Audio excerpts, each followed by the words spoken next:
आत्मविश्वास में जी रहे बीजेपी के कुछ नेताओं को छिंदवाड़ा लोकसभा सीट पर मतदान के दिन ही करारा झटका लगा है। छिंदवाड़ा के महापौर विक्रम अहाके ने 2 सप्ताह के भीतर ही बीजेपी से नाता तोड़ते हुए एक बार फिर कमलनाथ और कांग्रेस का दामन थाम लिया। गौरतलब है कि विगत दिनों बीजेपी कार्यालय में छिंदवाड़ा के महापौर विक्रम अहाके को सीएम तथा बीजेपी प्रदेश अध्यक्ष के सामने बीजेपी की सदस्यता दिलाई गई थी। बीजेपी के कुछ नेताओं के घटिया मैनेजमेंट का ही यह नमूना है कि विक्रम अहाके 2 सप्ताह भी बीजेपी के साथ नहीं रह पाए।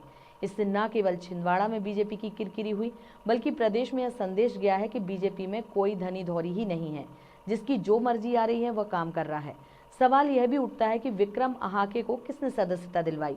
विक्रम के मामले में इतनी जल्दबाजी की गई कि प्रदेश अध्यक्ष बीडी शर्मा तथा सीएम डॉक्टर मोहन यादव को भी कई तथ्यों से अवगत नहीं कराया गया। फिर सवाल यह भी उत्पन्न होता है कि जब विक्रम की निष्ठा संदिग्ध थी तो उन्हें सीएम डॉक्टर मोहन यादव के सामने क्यों लाया गया। इससे सीएम और प्रदेश अध्यक्ष की छवि को भी नुकसान पहुंचाया गया। बीजेपी के बारे में यह कहा जाता है कि वह सारे तथ्यों का आकलन करके ही रणनीति तय करती है, लेकिन विक्रम के मामले में जिस तरह से बीजेपी की नाक कटी है, उससे पूरे प्रदेश में यह संदेश जा रहा है कि बीजेपी में धीर गंभीर लोगों के बजाय नए नवेले छुटभैया नेता ज्यादा सक्रिय हो गए हैं, जिनसे पार्टी की साख पर ही सवाल खड़े हो रहे हैं। आप भी सुनिए विक्रम अहाके क्या बोले।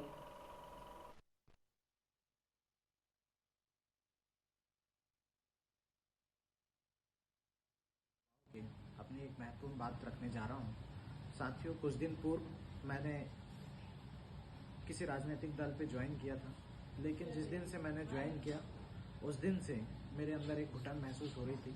मुझे लग रहा था कि विक्रम, तुम गलत कर रहे हो, तुम उस इंसान के साथ गलत कर रहे हो जिसने छिंदवाड़ा का विकास किया है, छिंदवाड़ा के लोगों की दुख दर्द में मदद की है और हमेशा करते आए हैं, चाहे शिक्षा की बात हो, चाहे इलाज की, चाहे विकास कार्यों की बात हो।